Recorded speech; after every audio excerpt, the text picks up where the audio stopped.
quarterback. I looked at him. I was like, oh my God. Oh, man. I said, you need to talk to the head coach. That's the buck, man. You gotta love it. Everybody think they're son of quarterback these days, man. Yeah. The quarterback's the new violin, baby. Y'all know y'all live, right? We live. We know, hey, quarterback's the new violin. Yeah, get into it. You gotta be classically trained to play the position. I like to sneak it. I like to sneak it up on you sometimes. Yeah, I know. We used to you sneaking in already. I mean, because I want the people to see how much fun you guys have in the back. No, that's the best. That's the best part of the show. On the far right side, I mean, that's the depression side right now, the Cowboys uniform. You got Doom to the right. We gotta mix it up. We got Gary's Doom and Dale's Gloom. All right, here we go.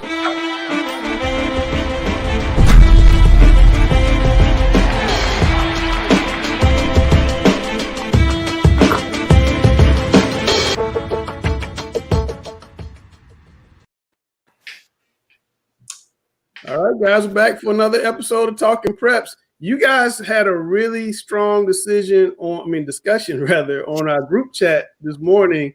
Dale and Grice, I'm going to get out 1 second and get ready, but Dale and Grice, take it away. You guys tell everybody what we're talking about. Yeah, well, I can guess start the general conversation at least to get it going. So Dale and I think I brought it to the group with Gaffney. It looks like has decided not to play their last 2 games.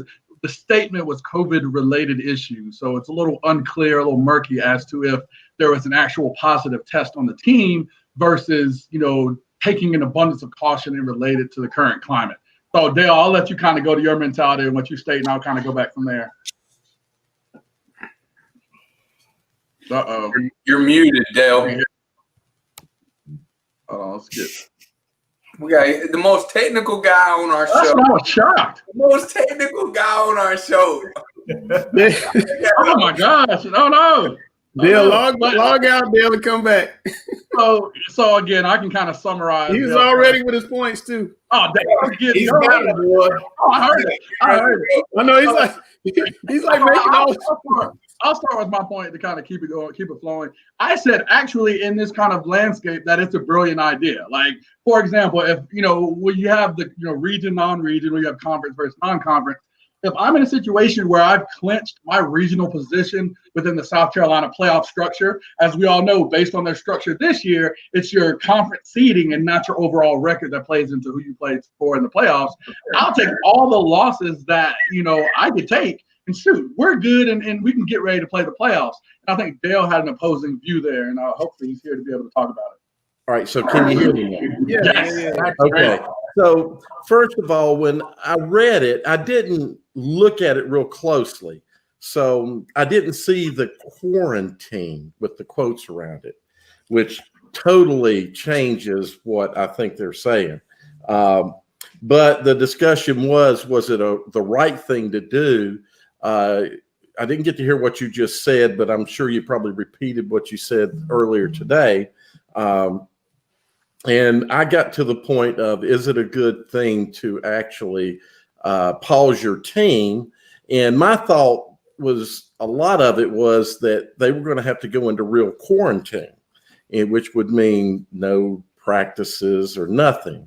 I think when we normally see bye weeks, or especially there at the end of the season, if you don't have a game or you've now recently had one of those first round byes, coming into that next game, you might be a little sluggish. And my thoughts were that, boy, if you go into quarantine, you're going to be extremely sluggish, and that's not a good move. But since seeing the quarantine, I understand the logic, but I do have some other things to say about it. But I'm going to throw it back first, Grice. No, and I think that, you highlighted a pivotal kind of point there when you're talking about the situation. I mean, from all we could gather and kind of infer from what's going on, this is a situation where it's a quote unquote quarantine and isn't indicative of a situation that we've been kind of unfortunately been kind of accustomed to, where a team has a positive test, they go into a 14-day period of no activity. What this seemed like was more so of a team stating, hey, we don't want to take an hour and 10-minute trip or whatever from Gaffney to Fort Mill. to play a team that, we know we could potentially beat, but then expose ourselves to a situation where we may encounter, higher risk as it pertains to contracting COVID. So that was kind of how I took it. I thought it was a brilliant situation, especially with them having clinched playoffs. And again, I think the last piece that I pointed out was expect other teams to do the same thing. And I think we've seen now Clover has said something where they're kind of, they've pointed to other teams that they've played maybe having positive tests to them going into a similar kind of faux quarantine. And I think this may be something that we see amongst these South Carolina teams. Right. So I after seeing that and thinking about it, some other thoughts went into my head, and that is that, okay, so they're quarantining their team from a situation. It's not quarantining most likely because they have the virus, but because, like you say, they don't want to get exposure. But we're playing right now, and a lot of the argument has been kids need to have this opportunity to play. And certainly they would make that trip and it would be a blowout, but are there not other players on the team that could get some play time that wouldn't? The seniors could get more play time because they're having shortened seasons and all the other little factors around it. So that just gives them more play time. I think more than anything, giving kids that don't play as much an opportunity to play. I don't know how much I like the decision, even looking at it on the flip side, because it now becomes a decision of, as you mentioned, you don't want your star quarterback getting, or your star player getting COVID. So that really makes it look like I'm doing this to win, not I'm doing this for the kids. And so I kind of have a little problem with that because of that logic. We aren't the NFL. How smart. Gary, you're nodding your head. I agree with Dale wholeheartedly. You whined all summer about wanting to play and wanting to play in the fall. And now you got the chance, and then you're gonna say we don't want to play. I have a problem with that. This is not college where it's about money, and in the NFL where it's about money. You have kids that have a chance to get themselves on film because they're trying to get scholarships, just like the kids that have already made commitments. I don't like that idea of preventive maintenance when that's all you wanted to do all summer is play. Now you say we don't want to play because we're afraid of it affecting our playoff. Okay. I'm with you, Gary. Thank you, Gary. But I think it's a different thing. Like, we have all of the general consensus of what's going on. Once you lock me and Griner in the cage and tell us it's time to go, it's time to go. Like, I'm making decisions, especially if I'm thinking of it as I'm a coach for Gaffney.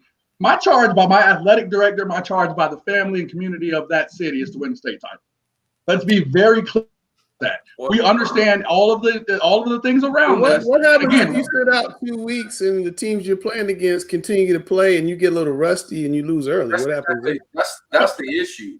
I agree that's an issue, but I think again, as I stated, and the point that the initial point I brought this in, to the group about, I think you're going to see more and more people doing this, and you're already seeing a couple teams kind of leaking out and saying, "Hey, this is what we're doing." Look, that goes back to Gary's point. You fought so hard to play this fall, and now you're not playing. I mean, I don't know. I don't know. Griner, what are we playing for, Griner? We're playing trying to win. That's not what I heard coaches saying. Yeah. Once you get on the field, you play to win. Yeah. But you're not playing just for championships because only one team can be the champion. I mean, and that's Dutch for. Yeah. There you go. Here we go. That's what it is. Like, look, that type of mentality, if you're doing it because you're scared of something, then you ain't good enough to win anyways. You don't have the right mentality to beat a Dutch Fork. So now I think the strategy is cool. Is like if I was a Fort Mill coach and I don't want to get some juggernauts, then I might be like, hey, we're a little iffy. We got to do a couple more tests, and then we get that dub. We get that dub real quick. Look at it the other way. It's not like they're backing down from Dutch Fork. It's not like they're backing down. All right.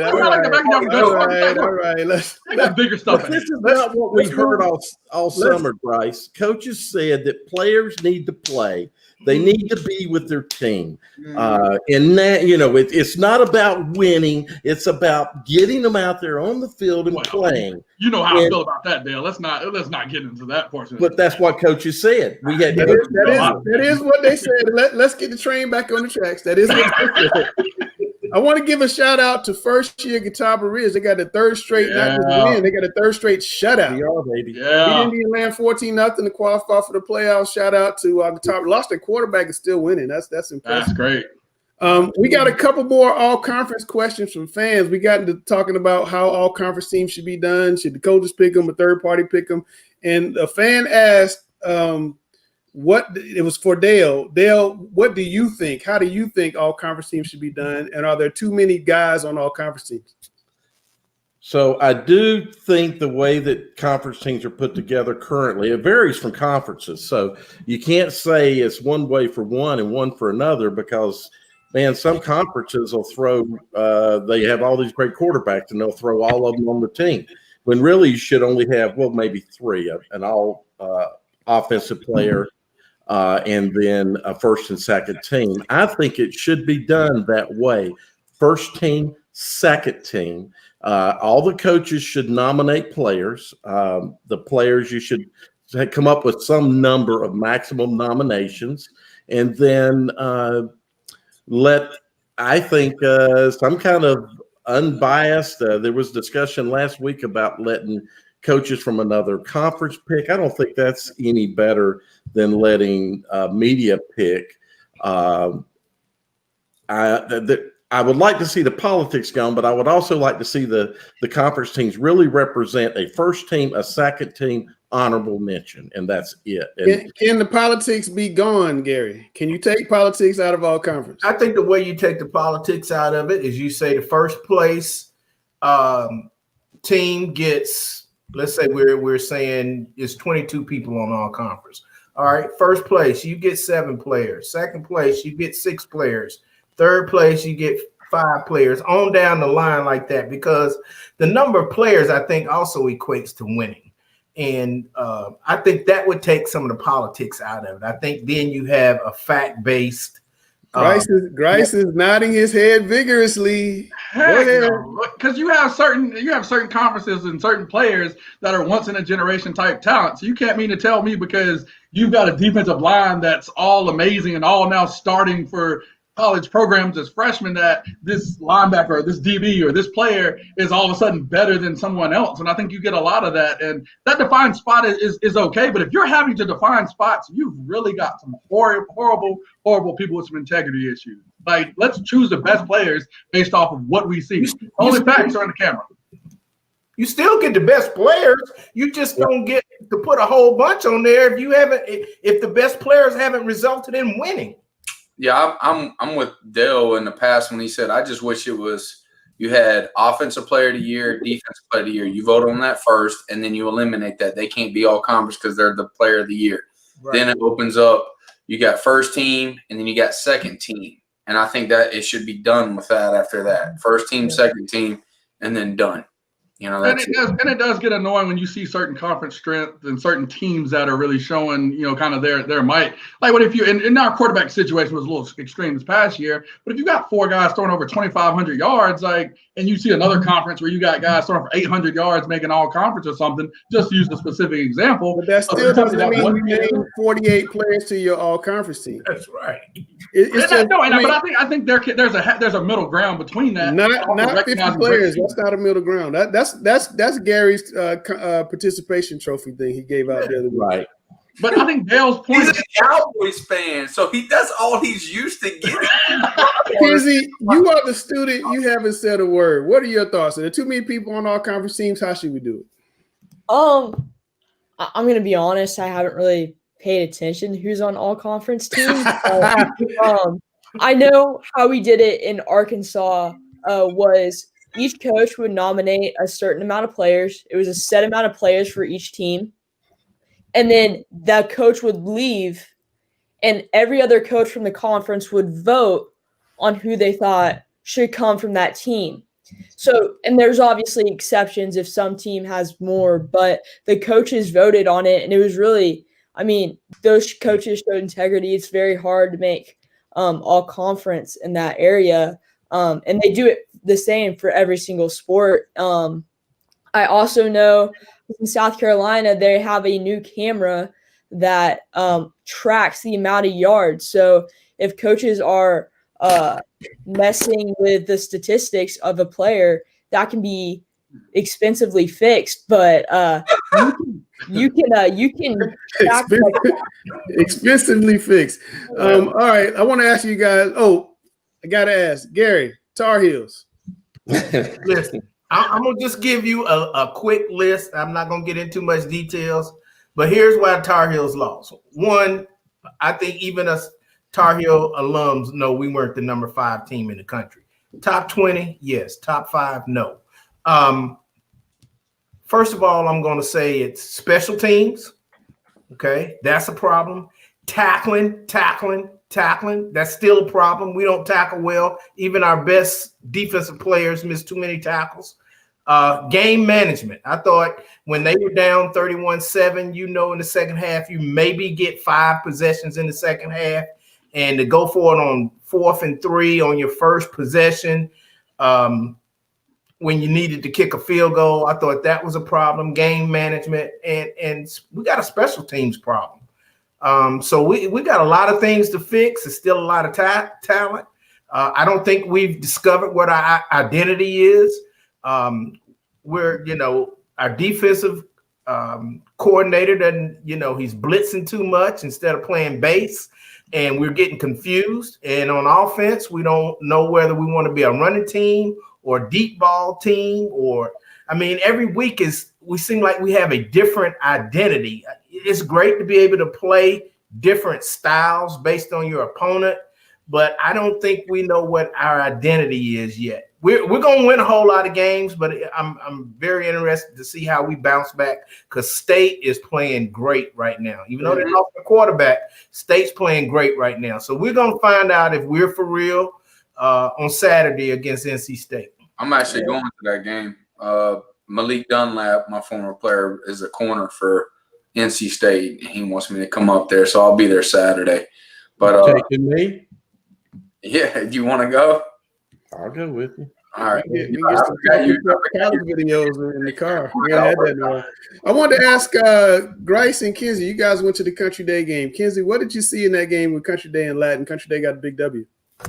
It was a big W, but it was a sloppy W, and neither team could really hold on to the ball all that well. They need some more grip boost gloves, apparently, because it was hard to hold on to the ball. There's a lot of penalties, but both teams didn't capitalize on those penalties, and it showed. It really did. It was a long game, and there were some exciting plays. There's exciting players on both sides, and these teams could be really good, but they have to clean stuff up. Grice. Yeah, I wholeheartedly agree with Kinsey. And, I think, after seeing Country Day versus Christian game 1, being able to see, QB Russell Tabor kind of, get settled in and really show why, to me, I think he's the best all around QB in the, in the Charlotte Private School Division. And I mean, he really was able to show that. And, you could see that, there you talk about a glue guy. I mean, Sam Hedrick for Country Day, he's one of those guys that, the stats don't necessarily show up on the box, box score, but he's making every kind of play. He's doing a lot and really helped that team get the win. And then on the Latin side, they had a couple really explosive guys. But, I mean, as I think, Grinder, you guys saw at the Providence Day game, I mean, that O-line, I mean, boy, I've got receivers as big as some of their offensive linemen. And that really continued to hurt them in that Country Day game. I must say that Grice wanted Sam Hedrick to be a GRICE'S gym, but we didn't have any information on him. And nobody hashtag GRICE'S gym with him. You could have been in there. Sam and Dale, you guys saw Providence Day upset Charlotte Christian. What did you see there, Sam? Honestly, I don't think it was an upset. I know people say it was an upset because Christian's been there, done that. I just thought that the talent overall, top to bottom on Providence Day was already better. I thought that they didn't play as well as Charlotte Christian, and they still beat them. I thought there was a lot of things that they did wrong in the game, some decision-making that wasn't polished, and they made a lot of mistakes on special teams, and that normally would cost you. 2 really horrible punts, one blocked, and the other one, I think he kicked into the or he kicked it into his own player with a quick kick. They did 2 quick kicks, and it was just not a good decision making. But it just shows you their talent and their coaching at the end really came through for them. But there's only a couple of guys on Christian that are like really great athletes, and those guys carried the load for them. But it was just too much. They have too much depth in the trenches with Providence Day, and I think it wore them down. Dale. Yeah, so that was 2-1 and 2-3, I think. Correct, Sam? That were your 2 players. And what a running back. I'm sorry about the video. My camera keeps going in and out. I think it was a fairly – going in, I felt like it was a fairly even game before they kicked off. So I don't consider it to be an upset. There were a few things like the punt that was fumbled, but not fumbled, that was costly. And Christian had a return called back because of a block. But for me, what I thought about the game is that it had so many ups and downs, and it showed both great coaching to be able to overcome that and the resilience of the kids to be able to bounce back. And really, I think maybe if you have to give a plus to anybody in that, Providence Day is up, they go down, and then they go down big, 2 scores. And for them to come back and win that ball game, losing their number 1 player during that stretch, I think that shows some great resilience in the kids. And I was just impressed with the coaching, up, down, the way that game went. It was fantastic. Well, speaking of Providence Day, I think you guys are going to discuss them in the next segment. We're going to go to our Talking Preps game of the week.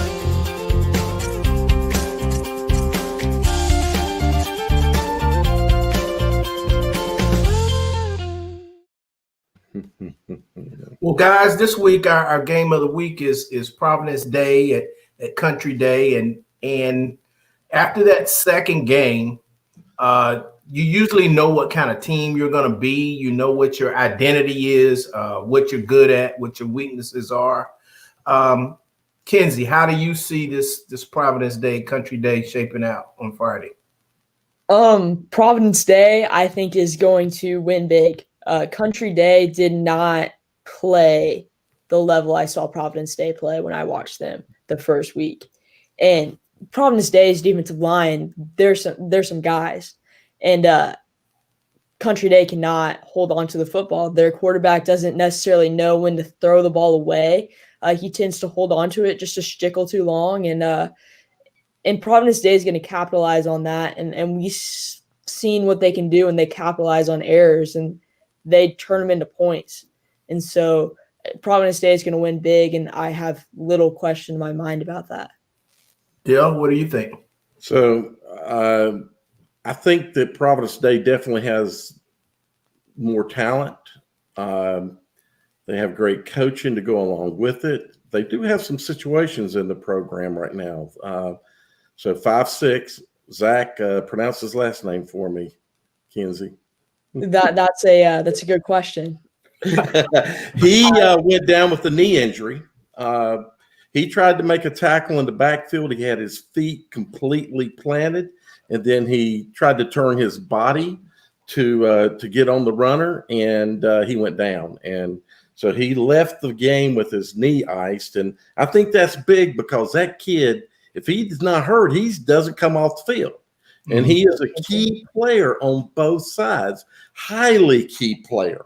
So they have other players, but and is that enough to impact them? Probably not. The other issue Providence Day may have to worry about is they were missing a number of players this past week because of COVID. And so those players will probably not be there this week. And hopefully there's no further spread. No more players are impacted. But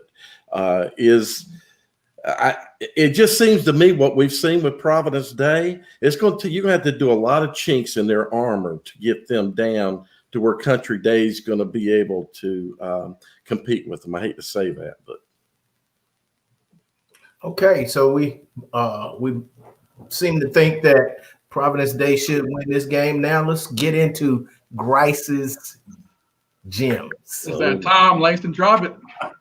Man. Langston.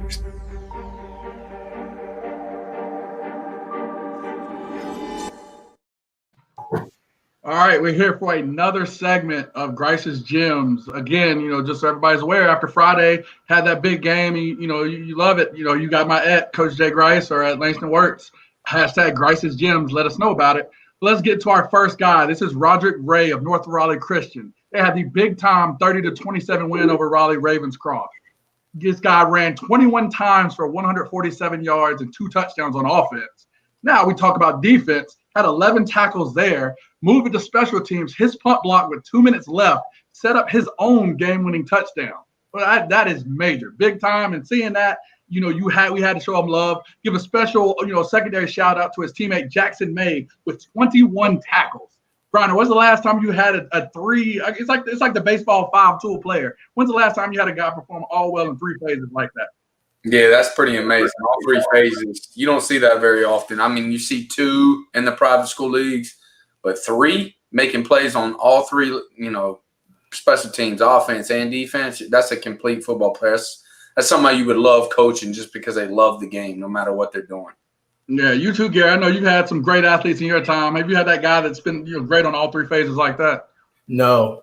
Usually don't find it in big private school leagues or public school leagues. It usually find that reserved to 8-man football, where you got some guy that dominates all 3 levels of football. Yeah, all right. Next up, we talk about Rutledge being probably one of the best complete players. This is the most explosive and dynamic player in private school football. Daniel HAUGHTON here from Charlotte Latin took the first play of the Latin Country Day game, 80 yards on a simple screen. He's that guy. If he gets in front of you, call it bye-bye.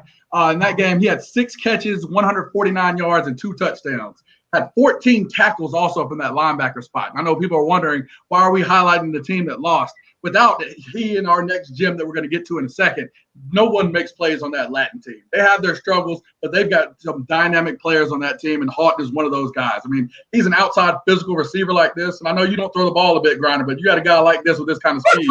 I'd have to believe you can let that ball fly a little bit.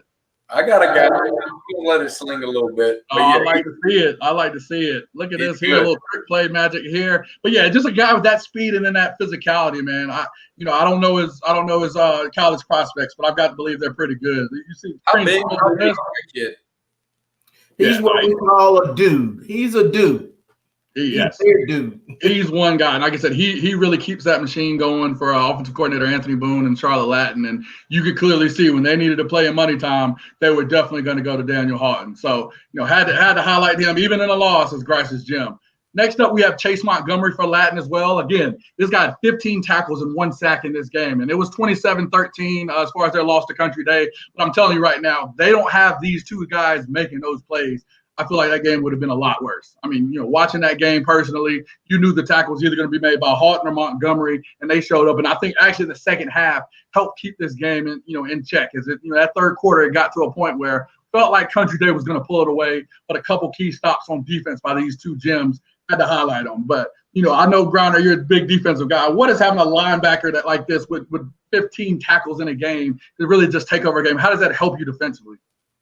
If he's making tackles at the line of scrimmage or 5 yards down the field, that would be the big difference for me. So, like a lot of these plays, and the only issue I would have is they got to be able to get downhill faster. His D-line has to do a little bit better job of being able to create the curve for him to get downhill. He looks like he can make the play for you, no problem. It's just sometimes there's traffic in the way, and he's getting 5-yard tackles, or they'd win more football games, to be honest. Yeah, I was thinking the same thing, Brian.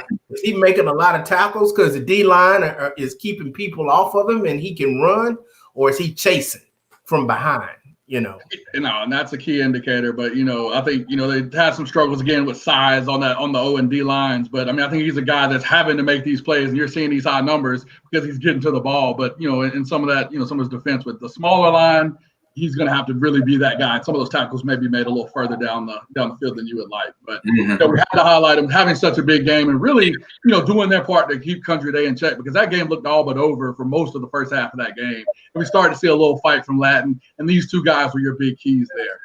I wish I had him in IDP NFL football. That's what I'm talking about. He's been big time like an offensive player there. It's big. But we got to move to our last guy. I can't believe that it's been so long, even in a couple games that we haven't mentioned Henry Rutledge. I mean, after watching him that first game, Gary and I just knew he would be that key guy in the PD game of the week. Kudos to WBTV for allowing us to play this. 63-yard rush and a 97-yard kick return.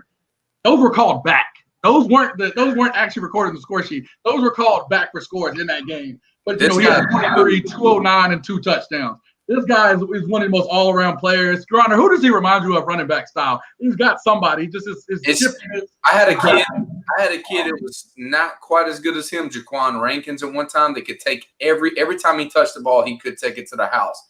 This kid is dangerous. If he gets just 2 or 3 yards past the line of scrimmage, he can go to the house. You have to be able to get him before he breaks the line of scrimmage, or he's gone. You see how his quickness is elite.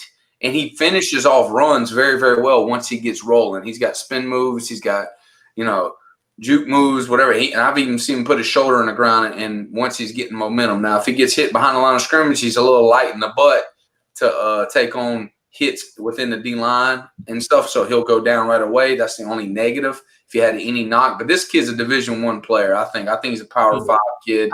I really like that he runs well inside the tackles. Usually with speed guys, they're looking to get outside. And he's not afraid to get up in there and get you 4 yards first. Everybody tells running backs, get me 4 yards first, and then you can do whatever you want to.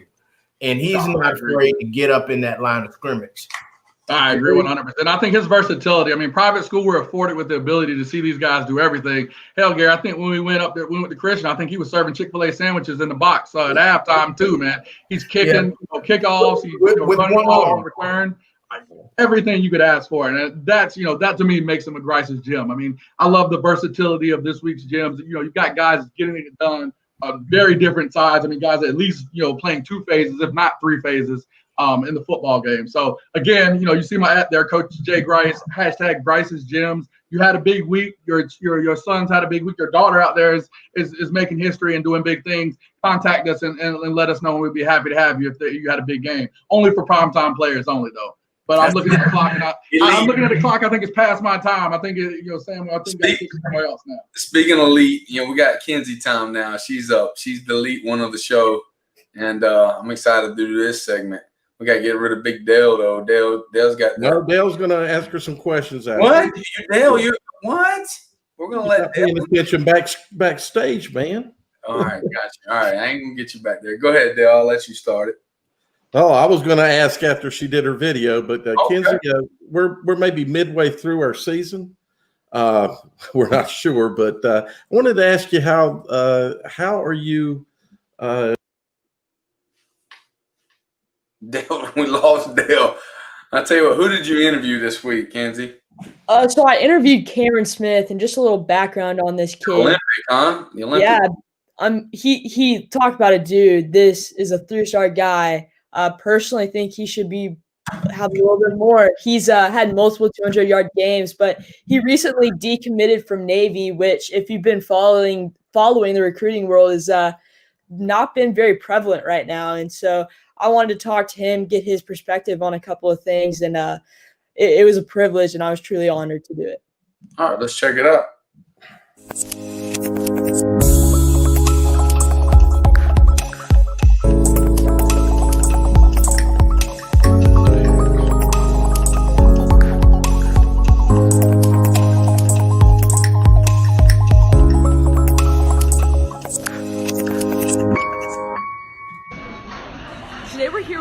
Smith at Olympic.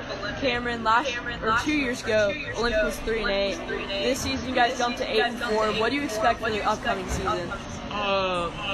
To play in the short terms, I expect nothing less than 8-3. Honestly, in my opinion, I genuinely don't even want to lose a game. And that's just kind of the culture we came up to make that exponential jump from 3-8 to 8-4. You kind of realize you always had the talent there. You just had to have the right coach to develop it. And I feel like having that same coach for 2 years now, having my same running back coach for 2 years now, we're all and the same like wide receivers, linebackers, like we're all starting to come up with the same coaches. And honestly, this shouldn't be a slump. It should be an even greater jump from 8-3 to hopefully 8-0 because we're playing conference games and then going to the playoffs with a strong lead on that too. Cameron, that's awesome. You just decommitted from Navy. That's a big decision. But what are you looking for in your future school? Future school, it's just you can't really visit, so you can't figure out who has that home feeling. You kind of have to go off what the coaches are telling you. And for the most part, they're always going to tell you the truth. But you want to get out and see like where I'm going to be living to see if it's because you can't buy a house without going to visit it first. You got to see if it feels like home, if it's where you want to be. It can look nice all at once, but when you get in it, if you don't feel like you like it, then you're kind of stuck there. So I mean, every coach I've talked to, they've all been so genuine, so nice, telling me all they have to offer about their school. I wish I could wait until I can get up to the campuses, but with the dead period extending, I have to wait until January. So just whatever coach just comes home makes me and my family feel like this is where I have to be, and hopefully God can help me lead me in that direction as well. How has quarantine impacted the recruiting process? Oh, it's impacted it greatly because, I mean, coaches can't come watch you practice. They can't come see how big you are. You know what I'm saying? You can't go visit them. They can't come visit you. Everything's done over Zoom. And Zoom lags half the time, so, I mean, that barely works as well. But, I mean, you got to try and make the most of it. Hopefully it picks up after January, and hopefully the class of 2021, those guys can try and find some offers out there and try and find a home.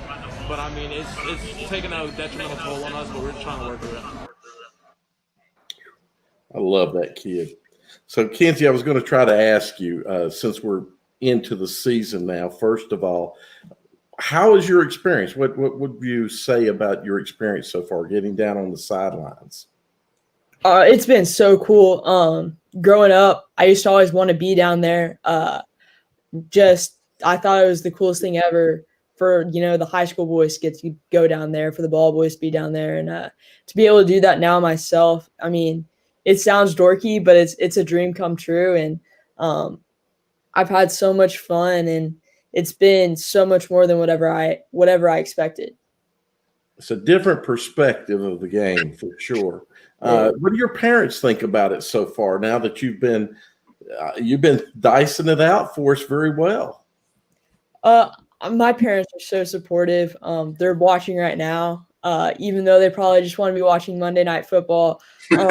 They've been my chauffeurs because everybody who knows me knows that I don't know how to drive on the freeway, and I'm not a very good driver. So they've been taking me places, but they're my biggest supporters, and it means so much to me that they're so invested in what I can do, and it means so much, and I don't really know what else to say about it. Yeah, that Cameron Smith kid, like everything he touched, he took to the crib.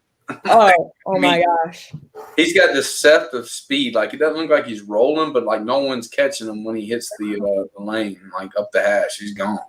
I gotta do my grinder thing. I've coached Cameron Smith since he was 6 years old. And, I really did. But I love the kid, and I try to be calm whenever I see him. But he's a kid, and I think, Gary, you kind of said it in the back, like mature beyond your years. Like, even at 10, 11 years old, I mean, he's that same type kid where he's just respectful, just that kind of player. And I mean, he's been that for a while, so I'm excited to see everything that he's getting and all that stuff that's owed to him. He sounds like he's been doing interviews his whole life. Yeah. Does he not play for you now because you don't run the ball enough? No, he's got great hands. I can show you. Rice coaches in Huntersville. This kid lives down by the airport. That's the other part. Hey, he went to a military park because of his family too. They ain't driving 35 minutes out of the way when there's a fine high school right there. All right, Bryce, I'm starting to get nervous. You know what time it is. Let's go. That's my baby. Here we go.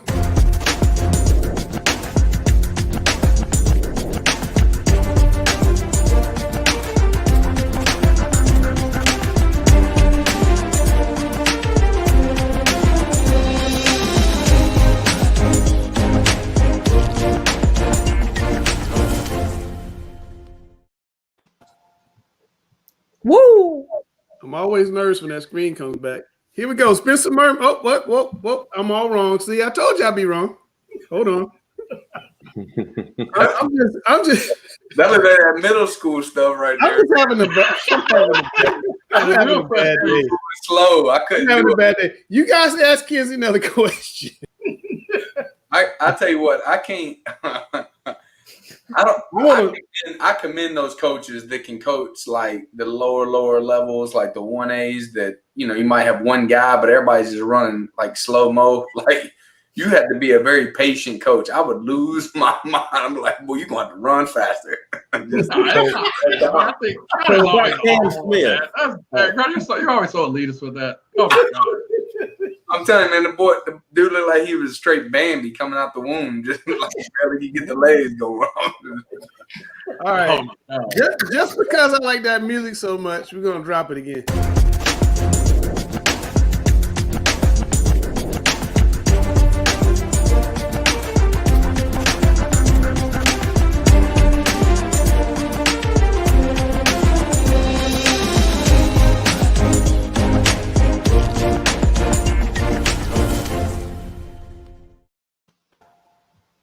See, Grice has me off my game so much because he's telling me about who we don't cover enough, the guys not at the big time schools. So I'm gonna throw a Mallard Creek guy at you.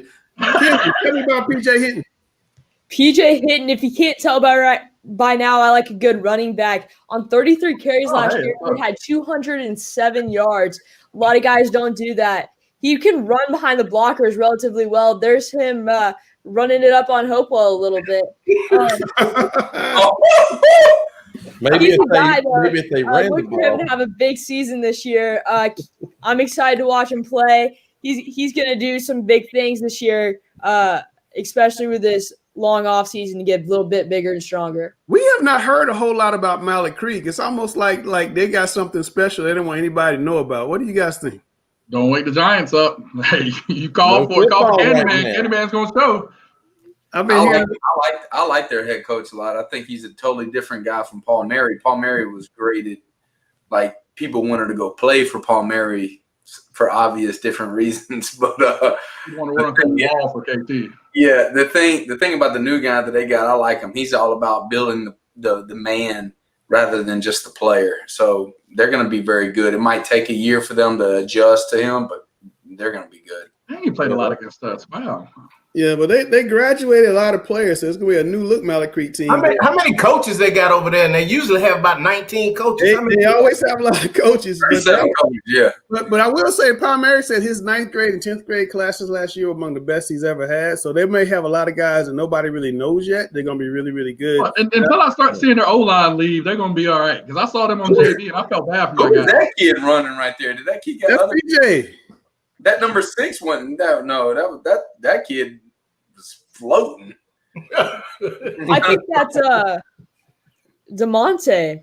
Yeah. Oh, Ferguson. Yeah. All right, we got a Charlotte Catholic kid up next. We got Ariel Rodriguez, 3-time state champions. Gary, what do you know? Well, he looks like he's playing the one technique in Catholic's defense. He's good at the point of attack. He has a great punch, and he takes on a lot of double teams, and then he sheds. I mean, he just sheds these blockers and pursues. He keeps linemen off the linebackers. He's great as a one technique. That means he's playing either between the center guard gap, and he's taking on a lot of double teams, holding the point of attack. Good pursuit to the ball. He's a man.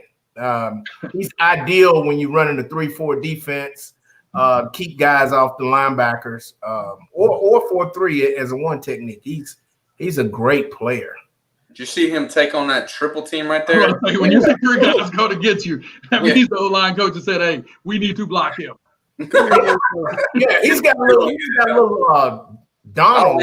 I could tell this kid's not getting heavily recruited for football, probably for wrestling. But because he's probably a shorter guy and not a gigantic. He's 6 feet. Yeah, he's 6 feet. Well, he's a heck of a player, man. I like him. He's got good hands. Start to realize why they're really good up front. Yeah. They're pretty stout D-line. They're extremely well coached, and they play together from a young age, and they really love each other. And I think there's something to be said about that. All the great teams I see had that real kind of brotherly bond. and Catholic certainly has it. And they got that family support. Catholic is like a A.L. Brown type of school, a Shelby type of school right here in Charlotte with that small town support in a big city. And it's neat to see. And, and that they run that little wing tee and they play that, this one defense they always play. They don't switch out of it and they just master it. So they say, we're going to do the simple things better than you can do the complicated things. Yeah, they run more spread now. So basically what you're saying, Langston, is they can play freely because they don't have to think a whole lot. They don't think. No, they just go. They do think. They just go play. All right, Grice, you say we don't highlight the other guys. Here's Lavalton, McRae, and Garinger. Lavalton McRae again, a big guy left tackle. When Coach Greg Fowler took this job, I'm sure one of the first guys that stood out on film here was this kid, McRae. 6'4", 270, 2022 left tackle. It's a cornerstone guy here. Devastating run blocker, as you can see. He's against Hickory Ridge here. Once he gets you, he's going to make sure he takes care of business here. So, as Coach Fowler starting to build his identity, as he's starting to figure out what he wants to do on offense, this guy's going to be a guy that you have to focus on, and you have to make sure, hey, I want to make sure he's a part of whatever we're doing. I like those uniforms they got on too. I would really like to see Garinger come out and reestablish themselves and do well. We got Justin Blue of Harding. Grice, you back on deck. Ooh, this is the heavyweight right here, 6'4", 360. I mentioned devastating run blocker. This guy here, I saw him up close and personal. This guy finishes like none other. He's got those Mortal Kombat finish him level blockers. Oh my goodness. Then you also see him agile. He'll get out on a pull. He's a heck of a kick out blocker. It's something that to be said for someone that big, being able to move that well. Here we see him, pass blocking here as he gave our DN nightmares this entire game, able to slam him to the ground with that strength there. Got to work a little bit on his technique, but again, as we say, great with the run blocking, good feet enough to get out as he just clears there. Grinder, any kind of pulling you're doing down offense. He played for me his freshman year. I know him real well. He's not at Harding no more though. He's advanced. Yeah, no. Wow. Justin Blue's advanced now. He's advanced now. Oh, okay. Yeah. I can't change the screen right now. I wasn't gonna release the breaking news, but yeah. All right, Thomas Flynn, Providence Day. Dale. How good is this guy? This is the second time we've had him, Langston. That's just a straight up catch, but this play right here, watch how he gets his body around and makes the catch, goes up. I love how he can move his body around to make the catch. Great hands. He's 6'4", 190, 195. Some of this stuff is just straight up throw and catch, but we got a few real nice. Man. So Friday night, Sam kept saying, here's another one of those, gets his body around to make the catch. Sam kept saying, whoop, go ahead, Sam. Yeah, this guy's legit. Oh, this is your guy. Oh, Will Farrell. Oh, yeah. Not the comedian, but this is the machine.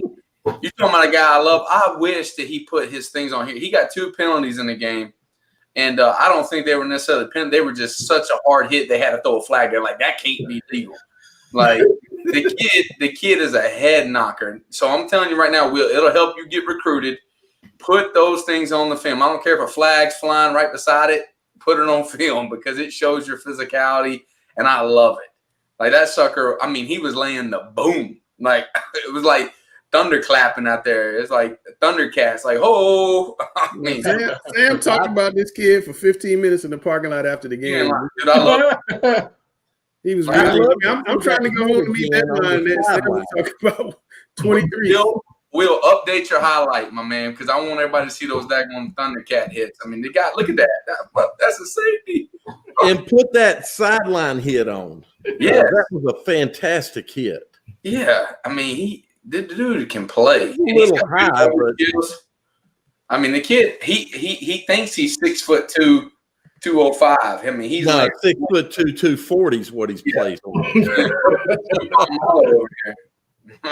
I wish more kids would put their highlights on HAUGHTON and current highlights, because when we're trying to go pull these, a lot of times it's like the year prior. I know the public school kids haven't played yet, but a lot of times it's the year prior. I apologize to the young man, Justin Blue. Everything I saw, he was at Harding. I apologize. He's advanced now. This is his first year there. Yeah, so Harding highlights you had to show. So yeah, well, but it's just these things change so quickly nowadays.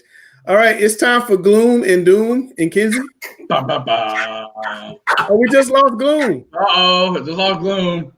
Dr. Gloom. That's Boom. It's Gary for Gloom. Gary was doom. No, Dale was gloom because of the COVID stuff. He Well, was it may doom just be- because it may just be Gary's Gary name and starts with Kendrick. a G. Gary's name starts with a G, and then Dale's. But it doesn't matter. Dale brings us the gloom because this always makes us sad. We can't keep Dale on the screen. Not tonight. That's my gloom and doom. I'm not doing it. All right, here we go. 2-1.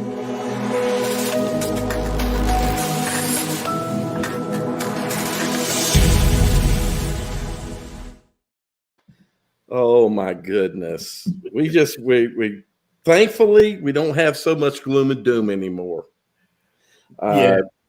Exactly. So the first question here, and I'm sorry, I got to get back down to it, is oops.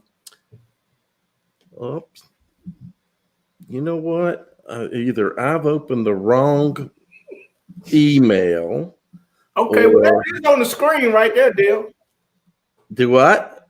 It's on the screen. Any coach in Meck. Yeah. There we go. Yeah, exactly. Because I struggled with this all day.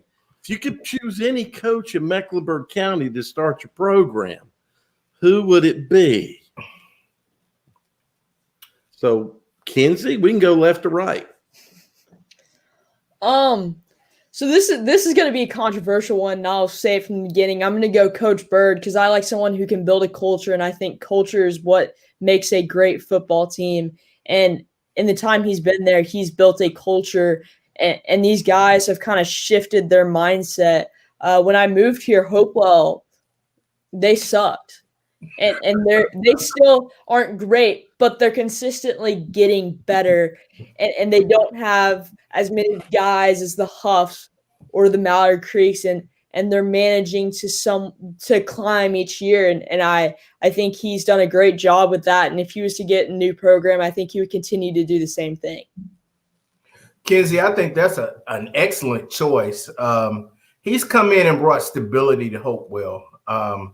When I got to Hopewell in 2007, Chris Russ was the head coach, and he had a culture, he had a program. But when he retired 2 years later, Hopewell has gone through about 6 coaches until you got to Coach Bird. And I would tell principals the main thing is you got to get somebody who will stay here. And then you got to be able to allow that person to bring in assistants who are in the building. So I think that's an excellent choice. I'm going to go in a different direction, Dale. I'm going to say Glenwood Fairby.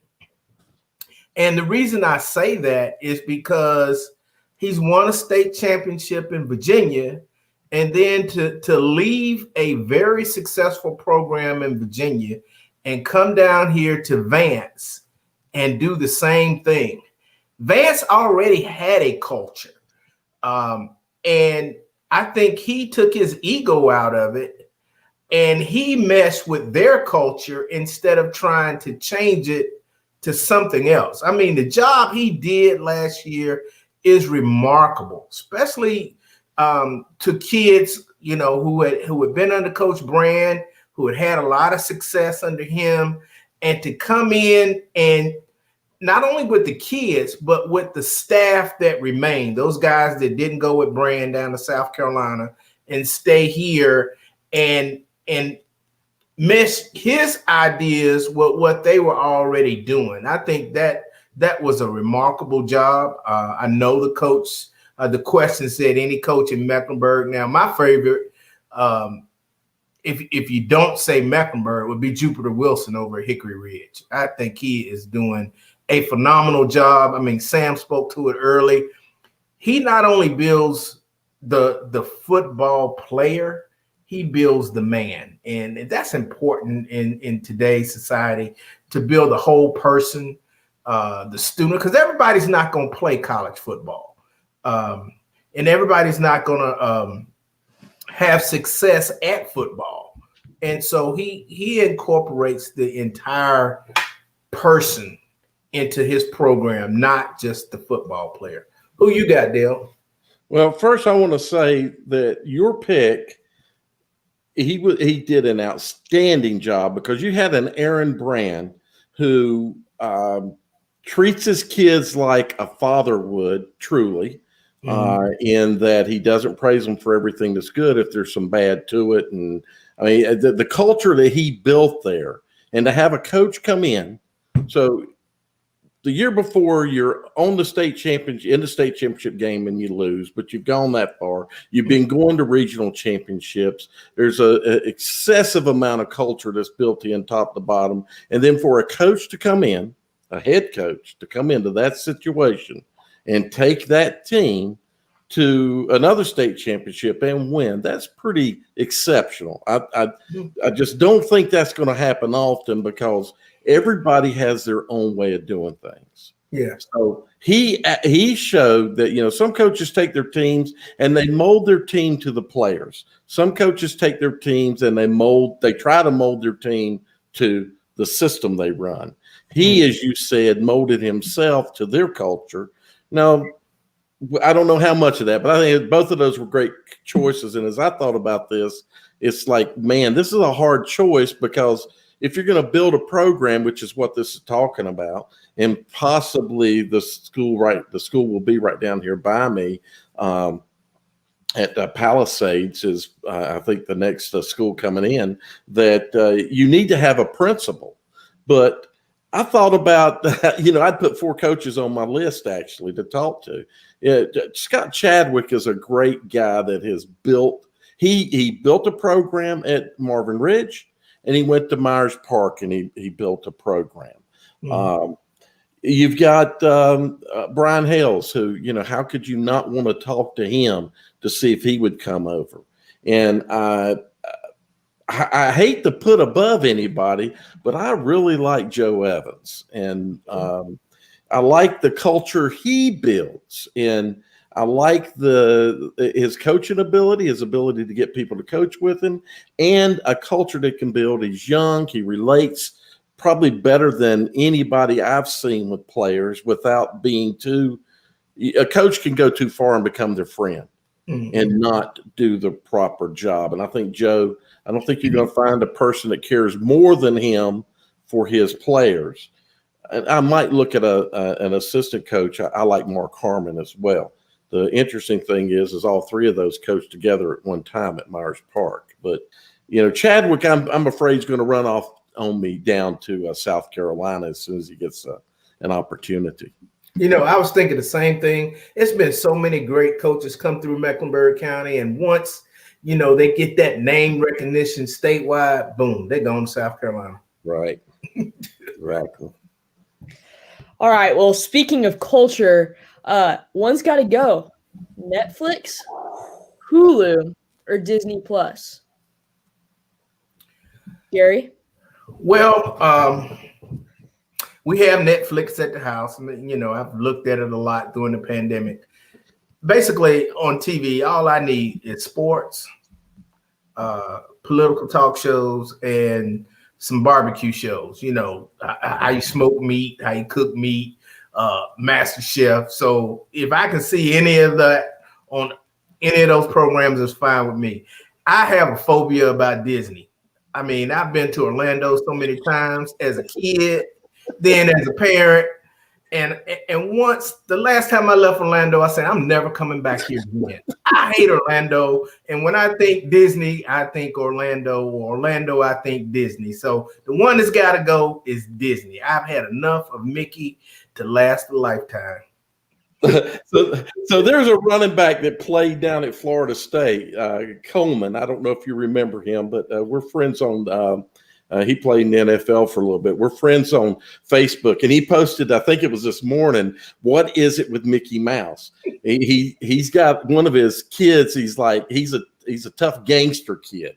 But when it comes to Mickey Mouse, he just breaks all down. So out of all of those, really, I only have Netflix. And since Netflix has that barbecue contest show, Gary, I don't know if you've seen that, but that's a good one, man. I'll look at it tomorrow. I'm glad you told me. Yeah, it's a good one. And the guy who won it, oh my goodness. So for me, it's not a hard choice. I don't have kids in the house anymore. I don't know what else Disney may bring because they're adult too. But in Hulu, I just never jumped into that. Yeah, I want to get Disney for like 3 hours and look at Hamilton and then Right. No more Disney. Exactly. I understand. Well, I don't know what you guys are watching on Netflix, but it seriously needs to change. That is kind of pathetic.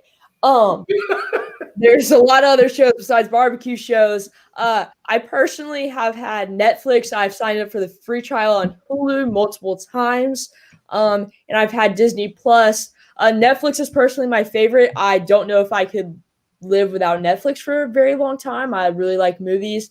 I don't have Hulu though, so that would be the one that's got to go. But let me explain why Disney Plus wouldn't.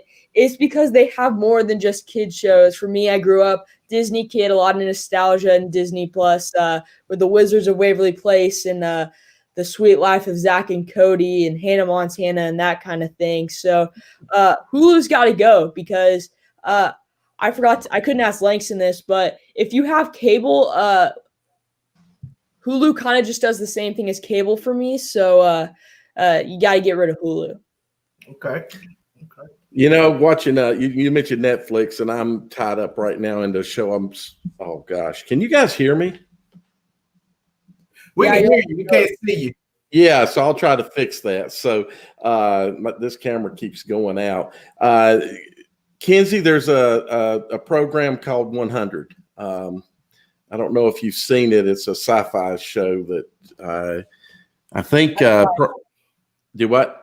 I've tried it. I wasn't a huge fan, but okay. It takes a while to get into. It's a lot of violence, a lot of everything else. But anyway, if you guys can hear me, I don't know what's going on with my camera.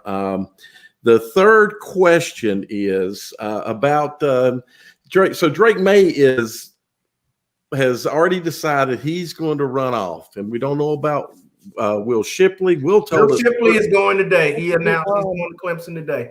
He did. Okay. So he told us earlier he wasn't going to.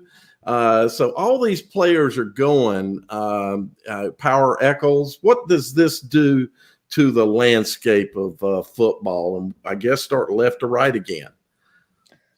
It changes it, but I don't think it changes it dramatically.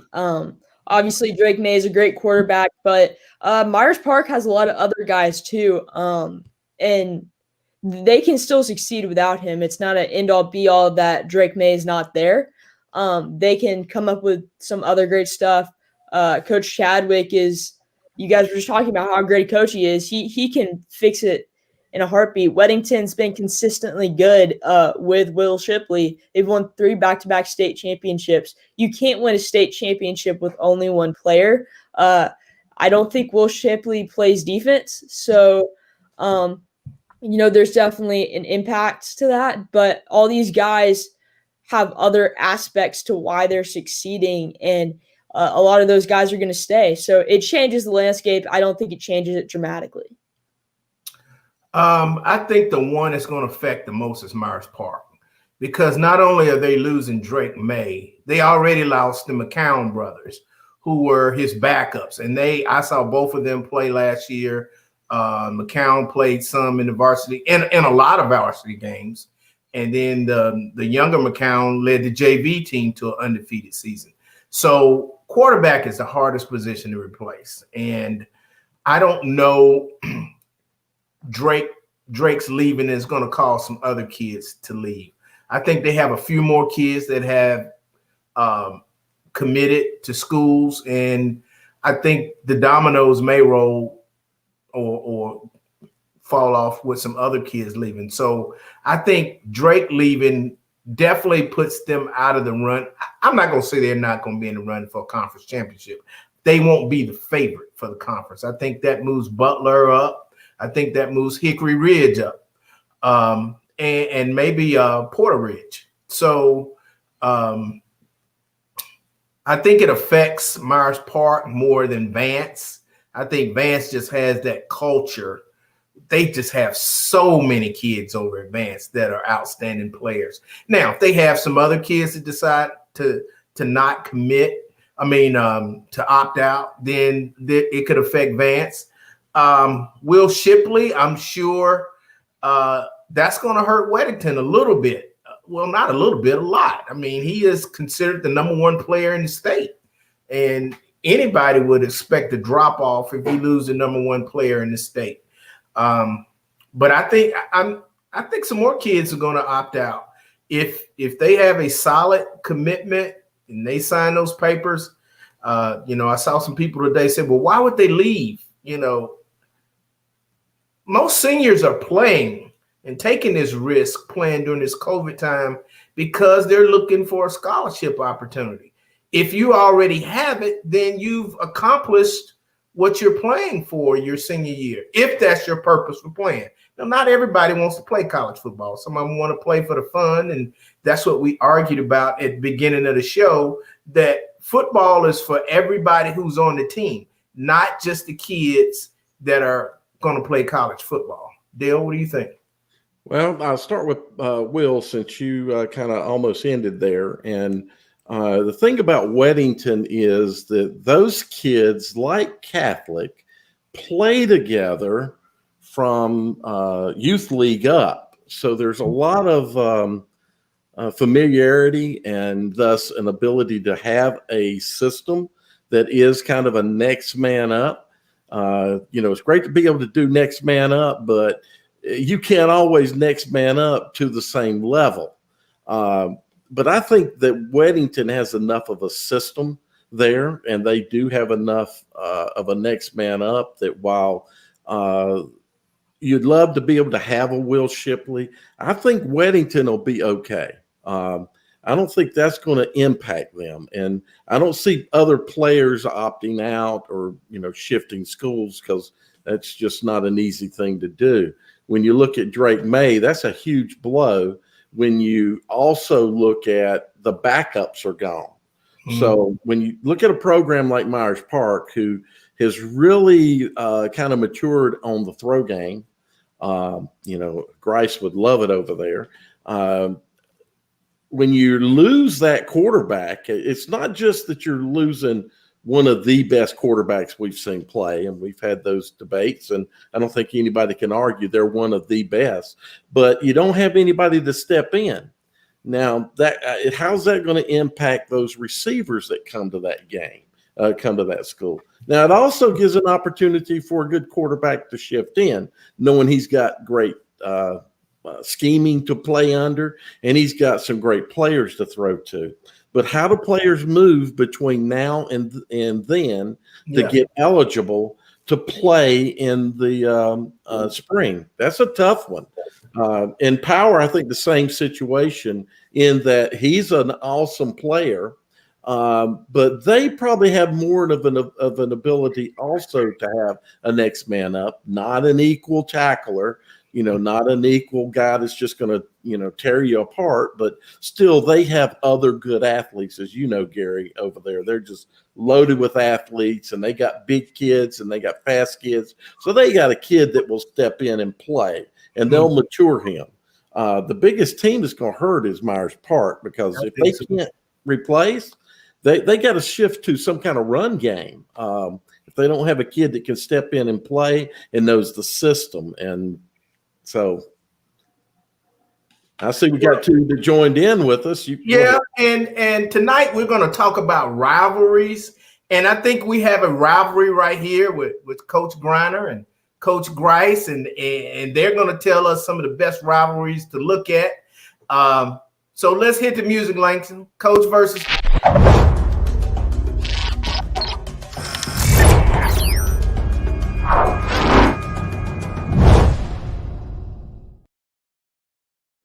Y'all see, we got the substitute teacher in here again. We want to give a shout out to. We gotta give a shout out to Chris Hughes, like living his best life over there. You see those pictures, Griner, him in Dubai? I'm sitting there jealous. Yeah, I know. I'm like, they really have. He's going for work. He looks like a great vacation right now. Yeah, I know. He's living the life right now. He's not even thinking about us. That's what's depressing. Right, that's what I'm saying. But hey, either way, we got if we have to have a sub, we got the A1 guy here, and Mr. Richmond in the building. So glad to have you here. Yeah, and I'm enjoying it, and I think it's reviving my career, because I got a couple of emails from some principals today, like, can you sub for us beginning in November? And I'm like, oh, you get locked in the Thunderdome. Everyone knows you can handle Coach versus Coach. You can handle these ragged little kids around here. That's what I'm telling you. Coach versus Coach. Okay, we're going to start out with our first one. New Orleans Saints versus Carolina Panthers. Sam, who you got?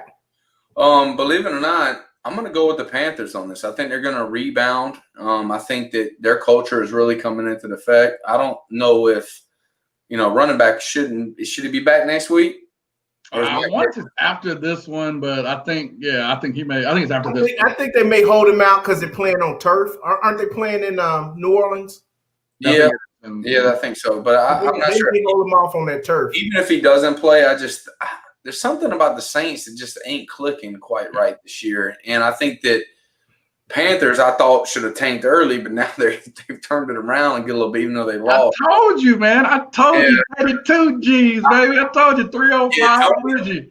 But no, I think I think the one thing that we're seeing when the Panthers struggle is against teams with great D-line. I mean, I think, and great defenses. I mean, I think we saw, with Tampa, the struggles there. We saw with Chicago a lot of similar things. Whenever Teddy isn't comfortable, kind of getting chased around as mobility isn't his greatest asset, I think that's when he plays a little, kind of with how we don't like to see him. So, I mean, honestly, I've been saying this the whole time. I thought we were going to be over 7 this year as far as our win total. I still believe that. It looks great now. I think the offense is clicking at the right time. You'll have your struggles, of course, in Rule's first year and Brady's first year, but I think they're getting to be where they want to, and against a team like the Saints, like you said, who don't really look, they don't look like the Saints of old.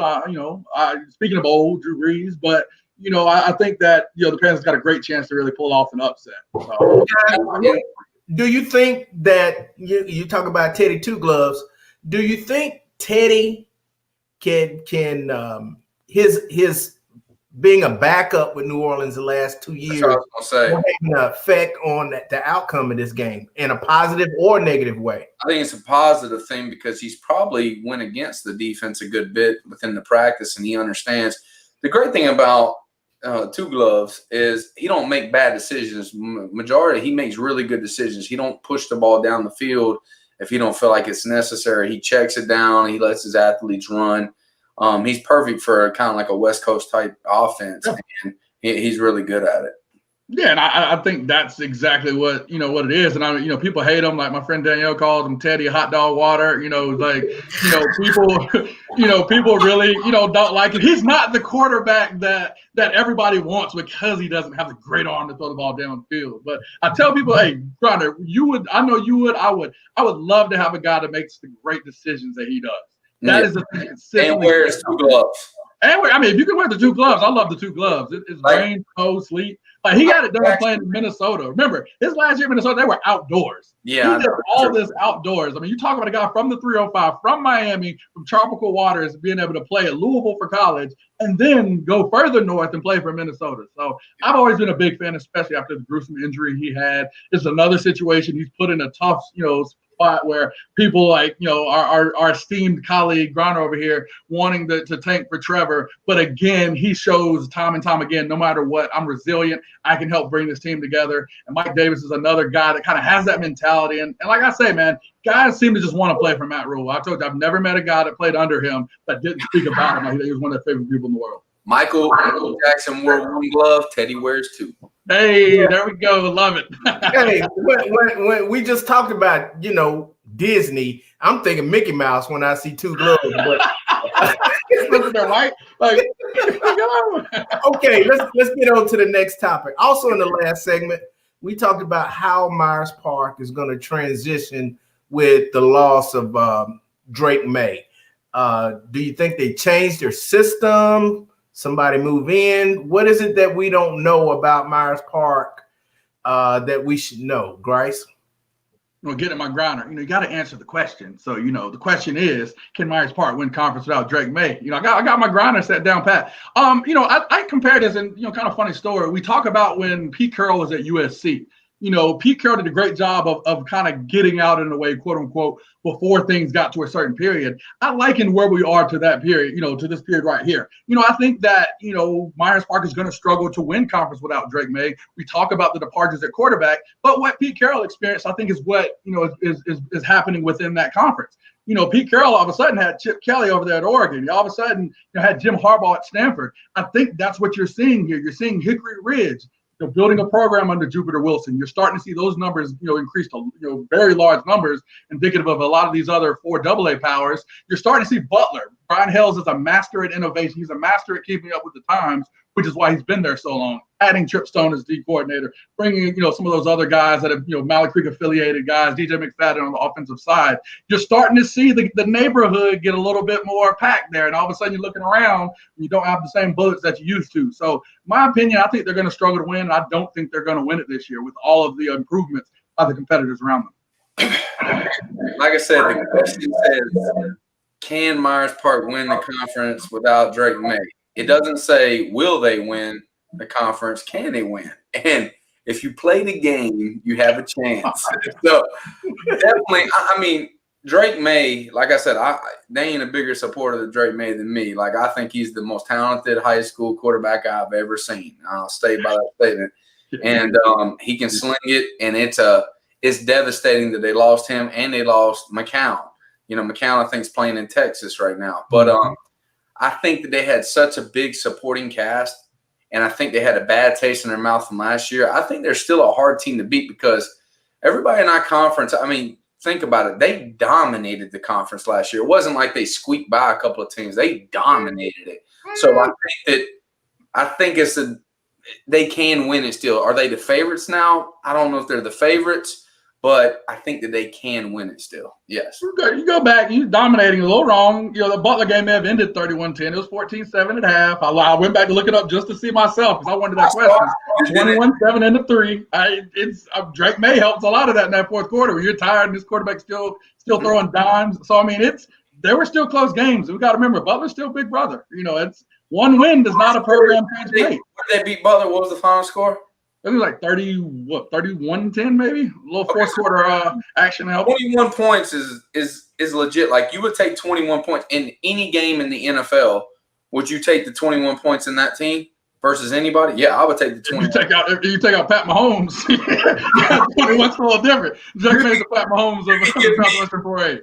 Maybe the Jets versus the Chiefs is the only one I won't want the 21. Oh, God. The Jets are painful. Why did they even put them on national TV yesterday? I don't know. It's brutal. I can't. Just don't talk about it. I'll throw it out. It's like the Cowboys. All right, guys. Next question.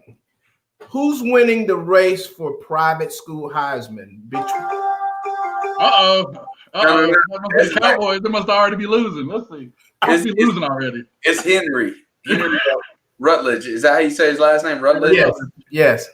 Yeah. Is Charlotte Christian the running back? Yes. Seeing him in person. Now, going off of this, the other guy, I think, be on Providence Day, and I think it would be the lineman, Zach. But you're talking about a guy that touches the football and makes a huge difference anytime he touches it in the kickoff return game, in the punt return game. Anytime he touches it, he can go 90 yards, 60 yards, 50 yards. He is special. I didn't know how good he was until I saw him in person. And that kid is dangerous. Like, I kept on thinking, like, I was the defense coordinator. I'm like, golly, what would I do to try to stop this kid? Like, put him in a bottle. Like, I mean, he is good, really good. And I think that the way the game is going today, where they use more scat backs, even in the college level, you see a lot of guys that are not necessarily the big pounding backs anymore, but they actually guys that they can get in space and do things with. He's perfect for it, and I think he'll have a great opportunity one day. Grice? Yeah, no, I'm shocked at you, Griner. Like, you spent all this time talking about the best quarterback on the best team is the Heisman Trophy winner, and that's what we have in Jake Helfrich. I mean, you look at that so far this year, already well over 600 yards, 5 touchdowns in 2 games. The big win over Charlotte Christian, you got to admit, he's the main factor in making sure that they won that game. And he's a big-time quarterback and has already showed against 2 teams within the private school division. He's going to be the guy to take over. Can I interrupt 1 second? I know you guys are on your roll right now. The young man in Charlotte Country Day, Russell Tabor, I think has got to be in the conversation of high school Heisman. I'm just throwing that out. I did say earlier. You did hear me say earlier. I think he's the best quarterback. He has had a phenomenal season. He may not be on the best team, but he's had a phenomenal season. Every week, it's like 200 passing, 100 rushing, 300 passing. Every week.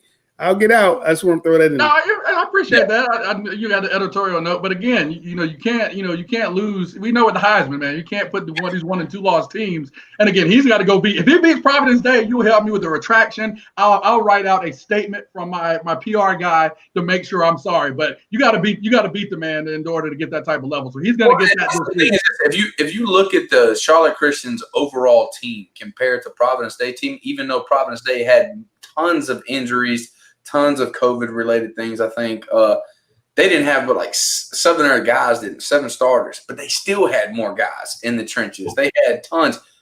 That kid Henry is the real deal. Now I haven't seen the Country Day kid. I'll go check him out. The Country Day kid is good. And don't forget now the Christian kid, he kicks also. Yeah. Oh yeah, that's exactly right. He does. I saw it. I told him he gave me and Gary a Chick-fil-A sandwich. Like I know it. We saw him do everything. No, I agree. He is a do everything guy. But again, when you got the best quarterback on the best team, you know at the end of the day it's going to come through him. So it's without a doubt, Jake Helfrich is that guy. Tabor's getting an invite to New York now. He's going to have a suit on. He's going to be there. He's going to be second or third, but I got to go with Helfrich as the best quarterback. I've seen that quarterback. Last thing, we'll move on to this. I saw him. He makes some really, really good throws, and then he makes some very poor throws. Like, come on, Tabor. I don't want to. Like I've seen it like in the game where he's throwing balls in the dirt. He's throwing things where the only guy that's a sure catch guy for him is Flynn. Flynn, he dominates for him. Like he throws it anywhere, and the kid goes and gets it for him. And I think that helps boost Jake's stats. But the Christian kid, he does everything on his own. Like, a lot of times. No. I watched the first game of the year. He played the Country Day game. He was going 8 yards before he got touched. Gary saw it. He is sitting there running down the field 10 yards. Fast. It's not. The hole's there. You'll see Country Day. You haven't seen him yet. You'll see Country Day. He's running 8 yards before he gets tapped. Like, come on. Like, Helfrich is going to get that boost from those stats as well. And we're going to see the same thing. I got you. All right, guys. Who's the better rivalry? Okay, don't include yourselves. Okay. Yeah, we're top 3 at least. Bama and Clemson over the last 6 years, or FSU Miami in the 90s? Bronner. You want me to go first this one? Okay. No, I think it is you. I know. I can do what you're going to say. I went Henry first last time, but that's fine. Oh, okay, my bad. I'm sorry. FSU and Miami in the 90s is just different. And I'm one of the biggest Clemson fans there is. And I want them to keep beating, Alabama if they get the opportunity. I really do. It's just there's difference when you have like straight up fights on the 50-yard line before the game. You live in the same state. Okay, that's part of a rivalry. The two teams that are unbelievable. You're talking about gloom and doom. When them two in the 90s met, it was just like it was fireworks. Even in 2006, it still is the highest rated game ever in history when they played each other. So a lot of people were watching it. They were really pulling, Florida State, Miami. Now Miami leads, but it's only, I think, like 35-30 in the overall games played against each other. So it's a very tight rivalry. And it's just it's the eye test. Like I feel like Clemson and Alabama, they're 2 dominant teams the last decade. But the issue is that both the coaches respect each other so much, like that it's like they battle it out, but there's no like bad blood. I need a little bad blood in a rivalry. You know what I mean? In Florida State, Miami, they bring that bad blood, hands down. Griner, don't be trying to create let me first say this. Don't be trying to create no bad blood before you play us at the end of the year this year. Let me go ahead. Come on now. Don't be out here trying to manufacture this. Gabby got mad at me when I was just joking. No, hold on. But no, let's get back to it. Hey, but like, I see those kind of rivalries are cool, but dang it, I don't want my rivalry decided on a daggum kicker. They literally call it wide right for. You see how he froze up because he can't even believe this daggum rivalry to get in the car. It got to be a certain level to get in. Like, you can't just any old body. He doesn't even realize he froze up. He doesn't even realize it. You froze up. Right, I didn't a good argument. You froze up with it. I had too many great things to say. I don't want a kicker to determine that. I like the rivalry where you got to get that way. Well plays West Charlotte. How are we going to put up with you guys? Nah, he's gonna be trying all this fancy whatever. I'm focused on the game. He's gonna, he's got to build. They don't believe in me. We're this, we're that. Man, get out of here, man. Let's play the daggone game. Y'all don't believe in it. Y'all think, oh, you beat us last year. You know, that's all I keep hearing. I'm like, well, I mean, how you keep hearing? You heard it 2 times. This is grind on every TV show, every radio show, every newspaper interview. We don't have a home field. We're disrespected. We're young. Nobody believes in us. They hadn't won. I got a long way to go. Winter's coming. Can we get the fact symbol going on? I mean, that's like 100%. That's exactly what's going on. They don't believe in us. Kenzie, you see, Kenzie? You see? He's gonna build it up. He's gonna build it up. I don't care. Like, end of the day, they'll single-handedly last in the conference. I got another chip on my shoulder. They'll single-handedly name like 15 coaches. Like they said, name one coach. I've been one, but you name 15 coaches and don't even have 20 in it. You're on the program. I ain't never that long. I know, and Kenzie named her rival school's head coach. You gotta love it. I'm on my shoulder right now, Dale. You put some. So Kenzie named her rival school's head coach, and Griner didn't get a mention. Let's go. There's this. What is that volunteer assistant over here at Olympic? He'd be great to start up this program down here. I don't know his name. He was coaching Pop Warner last year. All right, I named another coach. You got a Pop Warner Griner. Wow. Disrespectful. That's all right. Hey, young. Griner, we got a message from Griner. We got a message from Hopewell for you. Oh, I know. I love Gabby. I had to throw it in there because she's real good at give me a little punch right there. I was like, you already know, like, you know, Gabby's great at like love. See, everybody thinks it's me. Everybody thinks I'm the outspoken one. No, she's the one. And you know that better than anybody. Yeah, she's the one. She's gonna shoot at you and let you know, and then tell you I love you. She can take some great pictures. I know that. Yeah, she's phenomenal. She's got one of the most creative minds. She does like a lot of things. I think like her own business now. I believe. Doesn't she sell certain things? Shops. She does all kinds of great things. Find her sketchy stuff. I don't know what the website is, but like Gabby Bird. Gabby Bird Photography. Dale, what is that city behind you, Dale?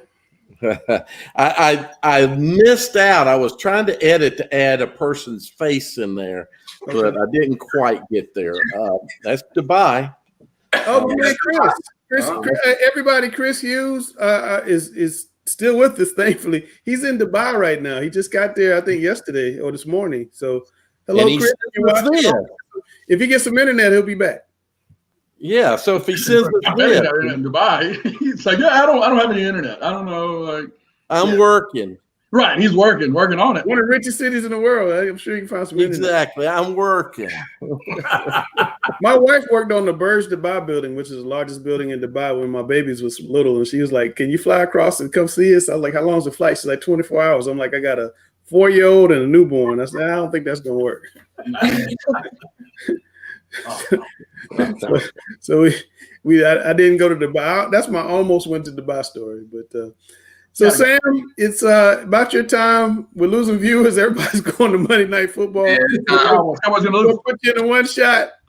The one thing I got to say is, if you are an athlete, respect your coaches. No matter what happens, they want the best for you. Seriously, like if you're a student athlete, make sure you respect your coaches and do everything they ask you to do. They really will do anything they can for you, but we can't coach effort.